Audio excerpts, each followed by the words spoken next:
হচ্ছে তাকওয়া অর্জন করা। মনের যে আল্লাহ তাআলা প্রত্যেক মুমিন বান্দাকে কিভাবে পরীক্ষা করে থাকেন, পরীক্ষা করে তার মনের খবর রাখেন।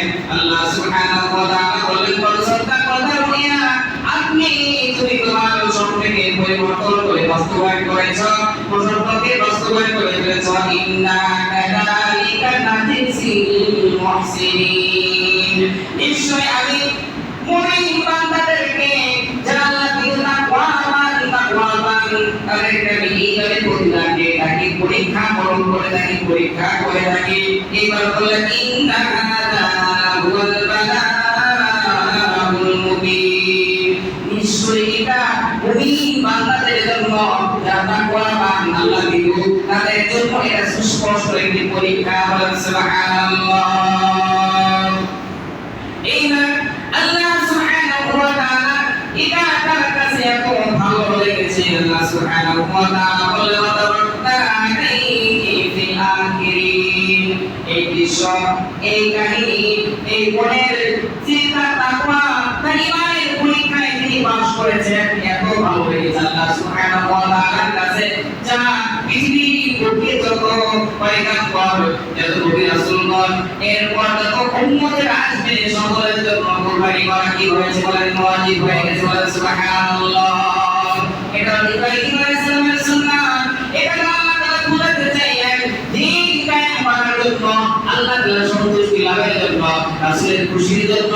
যদি তোমাকে সুনির নিচে যাইতে হয় তাহলে তোমাকে যাইতে হবে। এটা নাম হচ্ছে ইব্রাহিম আলাইহিস সালামের সুন্নাত। ঠিক কিনা বলেন?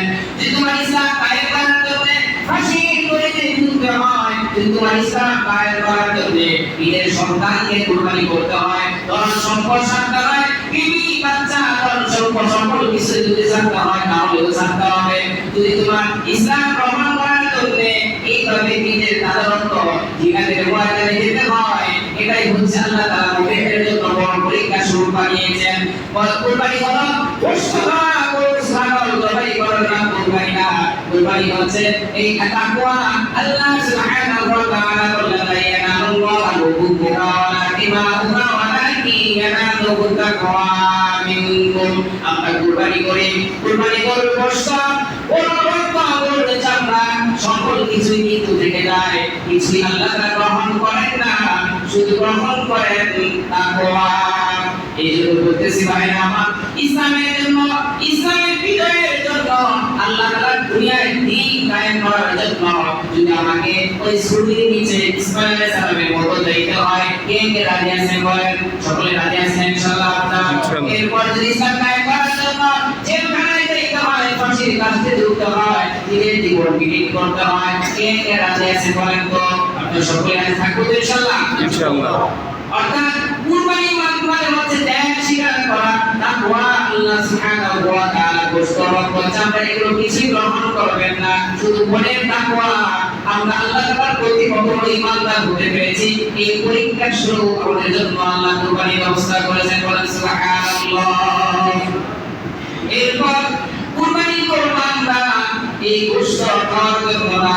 আল্লাহ সুবহানাহু ওয়া তাআলা বলেন রাসূল সাল্লাল্লাহু আলাইহি সাল্লামের মাধ্যমে ঈদুল আযহা দিনে, ঈদুল আযহা দিনে কুরবানির সময় এমন কোন আমল নেই যেটা কুরবানির থেকে বড় উত্তম কোন আমল হতে পারে। বলেন সুবহানাল্লাহ।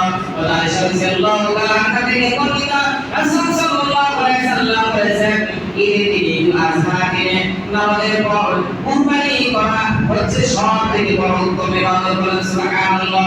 যে ব্যক্তি কুরবানি করবে সে আল্লাহ তাআলাকে রাজি খুশি করার জন্য কিয়ামতের ময়দানে তার আমলনামার ভিতরে গরুর শিং, ফুল, চামড়া এগুলো তার আমলনামার ভিতরে ভারী বাংলা শুরু থাকবে, ওই সওয়াবের আমলনামার ভিতরে এগুলো ভারী বানিয়ে দেওয়া হবে। সুবহানাল্লাহ।